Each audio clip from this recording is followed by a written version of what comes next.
திருச்செந்தூர் முருகன் கோவிலில் இருக்கும் தெய்வானை யானை தாக்கியதில் பாகன் உதயகுமார் மற்றும் அவரது உறவினர் சிசுபாலன் ஆகியோர் இருவரும் உயிரிழந்தனர்.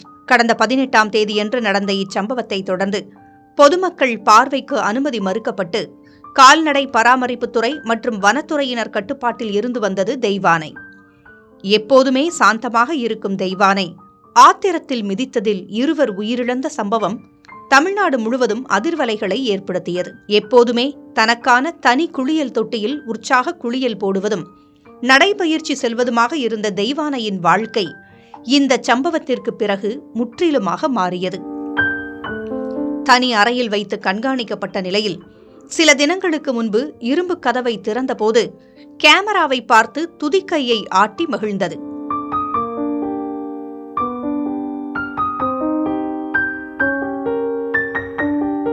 சாப்பிட்டாயா, தண்ணீர் குடித்தாயா என்று மருத்துவர்கள் கேட்ட கேள்விகளுக்கு மழலை மொழியில் தலையை அசைத்து பதில் சொன்னது தெய்வானை.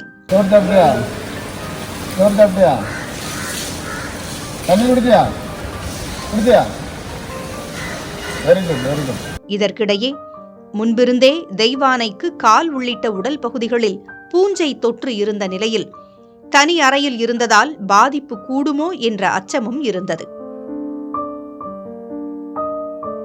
இப்படியாக தனி அறையில் வைத்து கவனிக்கப்பட்ட தெய்வானை 11 நாட்களுக்கு பிறகு முதன்முறையாக வெளியில் அழைத்து வரப்பட்டுள்ளது. இதற்காக அதிகாலையில் யானையை குளிப்பாட்டி நவதானிய உணவுகள் வழங்கிய பாகன்கள் யானையை அந்த அறையிலிருந்து வெளியே அழைத்து அறைக்கு அருகே கட்டியுள்ளனர். மேலும் தனக்கு கொடுக்கப்படும் பச்சை நாற்றை உண்டு மகிழ்ந்து வருகிறது தெய்வானை.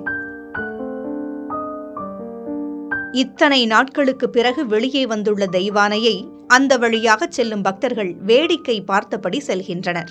அசம்பாவித சம்பவத்திற்கு பிறகு யானைக்காக சுப்பிரமணிய சுவாமி கோயிலின் ஆனந்த விலாச மண்டபத்தில் சிறப்பு யாகசாலை பூஜைகள் நடந்தன.